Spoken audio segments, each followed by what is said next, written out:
Okay. We want to start here. All right. Take it away. Okay, so our presentation for our WPO, our program is called Be the Good Foundation, and I'm Kylie Lyon, and then this is Stephanie Farnsworth. Awesome. And I just realized that I wasn't sharing my screen. That's okay. You're probably like, what's going on? Okay. Here, now am I sharing my screen? Yes, it is. Yep. Okay. Next slide, please. Okay, Right. so we are the Be the Good Foundation. So our foundation of what we do is an at-risk program, and we're located in the San Juan Mountains. And what we essentially gained our inspiration from was the Anasazi Foundation. Okay, so our vision is that every youth will feel their worth. Especially with at-risk youth, we feel that a lot of them make bad decisions because they don't know who they are and what their potential is. So that is our vision. Our mission is then to be the good foundation, strive to help youth realize their potential to achieve future goals and aspirations by cultivating an environment of safe learning.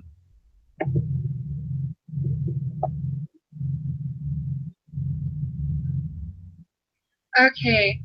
So what we offer is a 40-day program on the trail in the San Juan, Colorado mountains. While they're out there, they will be learning skills like outdoor cooking, fishing, backpacking, animal etiquette, which is basically learning how to respond to bears and other wildlife, shelter building, just basic survival skills out there. But incorporated in that will be social skills training and other therapeutic practices within all of those things. And then we will teach them how to respect the world around them with the Leave No Trace program. Okay, so here's our organizational structure, and as you can see by the big red arrow, that's where our therapeutic recreation program fits into the whole scheme of things. We're part of the clinical team. And then our theory and model. Our model is the self-determination and enjoyment enhancement model. And for the life of me, I could not find one to copy off the internet, so I had to copy it from the book onto a Word document. So that's what that is. And then our theory is the resiliency theory. And we felt like these fit with at-risk youth really well because a lot of at-risk youth have gone through things, and they have the potential to be resilient, but maybe haven't been empowered through the world around them to bring that resiliency out of them. Okay. Okay, so our budget and marketing plan, we decided to go with the revenue and expense budget. And essentially that is a good way to keep track of marketing goals and budget expenses as far as what is coming in, so the revenue, and then what we're spending every month. And so then essentially we would take the monthly expenses and we'd make a yearly budget based upon those monthly expenses and revenue, and be able to make a annual report based on how much money we would need for each program. So as far as marketing activities, these are just a few of them that we have. So one is to write a monthly article about at-risk youth, and the therapeutic techniques for our agency newsletter. We'll also conduct an in-service about adventure therapy for at-risk youth at our agency. And then we'll also conduct professional presentations at allied health meetings. Okay, so we felt like it was important to talk about the participants' rights and core values and ethics. So I'm sure that a lot of this was similar in all of the WPOs. Our participants' rights involve confidentiality and informed consent. Those are just two of the ones that we focused on. And we can see those over in the Code of Ethics, number 7 and 8. And we we try to incorporate these into our policies and procedures, because if we are not respecting the rights of our participants and following the code of ethics outlined by ATRA, then we may be doing more harm than good to our participants. And when I was working on the core values and ethics portion, I went back and looked at the values of our agency, which are every individual has value. I can't talk today. And each participant has great potential. And I use these to shape the policies and procedures that we wanted in this section. Okay, so now we're going to talk about all those questions at the end of the assignment. I will go first. What went well and why? I think we did really well in splitting up the WPO and working with each other to do each section and communication. And yeah, what do you think? Yeah, I agree. I also think that as far as making our program applicable towards at-risk youth, as far as finding a model and a theory that went well with that, I feel like that was something that went well. Another thing as well was being able to, I guess, find resources within the book and then also outside resources that were applicable to our program. So, for example, we were able to use the Anasazi program for reference or as an inspiration. So, yeah, I feel like we knew exactly what we wanted to do really quickly after starting the assignment. It didn't take us very long to figure out where we wanted to go with it. Right. What didn't go well and why? Well, I think we were both confused about like that it only needed one policy and one procedure and then a summary. I mean, it was in the instructions, but it got lost in like the whole waterfall of all the instructions that are involved with this assignment, that we had probably read it but had overlooked it somehow. And so the first few assignments were not organized that way, which made it harder. Right. I think as well as times that we used a lot of things for inspiration, but we didn't tailor them specifically to our program at first, just because we just didn't think about it, I guess, or we just, we're trying to get the assignment done.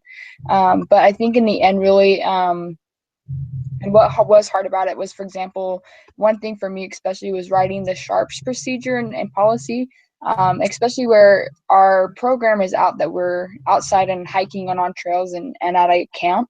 To be able to apply that in an outside settings as far as disposing of them and using them, that kind of took some research and some creative thinking as far as how we would really put that into practice. Yeah. Okay, what is the most important thing you learned from this experience?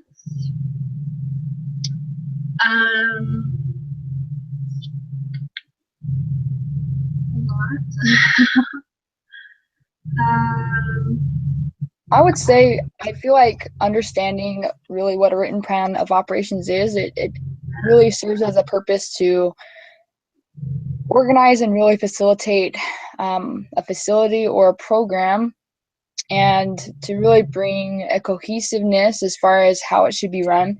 If it's not cohesive and it doesn't, not applicable to the program, then like it shouldn't be in there. I think as well, another the big thing that what you're talking about, Stephanie, earlier is, having one policy and procedure. I learned the importance of that just because if we have so much stuff written down, then who's going to read this written plan of operations, and how is it then going to be translated into practice as far as the policies and procedures being followed? So yeah. That was just me, what I learned. As far as the assignment went, not our specific WPO, but just the assignment in general, I think I learned to, I don't know, be organized. When I got unorganized, it like was 10 times harder to accomplish things that we needed to do in this assignment. And then communication, I think, was a big thing that I learned through this assignment. Just keeping up with, like, at the beginning we knew what we wanted, and then somewhere in the middle we both kind of had our own ideas of within that one idea, and then at the end we had to come back together and be like, oh, okay, yeah, this is where we want to go, and like work together to finish it and be aligned in our thinking. Right. Communication. Okay, so you answered that next question about after creating your WPO, how would you explain the purpose and value of it? So what advice would you offer future students about this project? Don't procrastinate. I would also say, so just make sure that you have a clear plan, like kind of what you're saying, Stephanie, as far as like the objectives that you want on the goals for the actual written plan of operations. Make sure that everything's cohesive, including your words. So that's one thing I feel like that we struggled with was, do we call it, or how do we refer things to? And keeping the same word choice and diction is super important because you want it to be a cohesive document that's written by the same people and not necessarily by two separate people with two separate ideas. Yeah. Another thing I think would have been, I mean, I don't think we could have done it around here, but maybe if one of us was elsewhere and we knew a program and we knew people in the program, to really, like, you can base it off of a program that you know. I mean, you can't like just totally copy it, but having like someone you could just talk to about all these different policies and ask them, well, what do you do in your agency? How do you do this? Why do you think it's important? Would have been really helpful if you have access to that. And then your books. Your books have a lot of information in them. I would say just remember that they're there. You know. So I would say they're probably like the most important source to use as far as referencing everything, especially the Carter and O'Morrow book, and then as well as the professional issues in therapeutic recreation. Those are the two important ones, I think. So yeah, those I agree, but to be honest, I think I used like all of them, like the Anderson and Haney, the Peterson and Stumbo. Like, yes. I think I used those, like, each one more than once.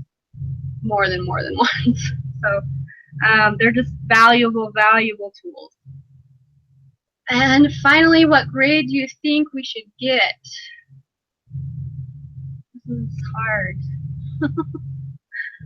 I think since, I mean, obviously we did kind of struggle in the beginning and not really understanding, and that was our lack of really seeing what was really expected through the project. And since it took us a while to do that, and as well as to make all the changes applicable to our program and really tailor them towards what we wanted to accomplish, I feel like we're probably maybe at a C. I don't know. That's just me, though. Really? I think B. Okay. I think we should at least get a B for that. Like, I was working on it last night and getting it formatted in the PDF, and so I really got to look over it a lot, and I felt like it was a really good document in the end. I mean, it wasn't I think perfect. in the end it was. Yeah. I do have to agree with that. It's not perfect by any means, but I still think it was a really well put together document. So I say at least a B. So I don't know if that's what we'll get, but one can hope, right? Okay, thank you guys. Oh, and those are the references from the things that the code of ethics and the diagram. So thank you guys. Have a good rest rest of your semester.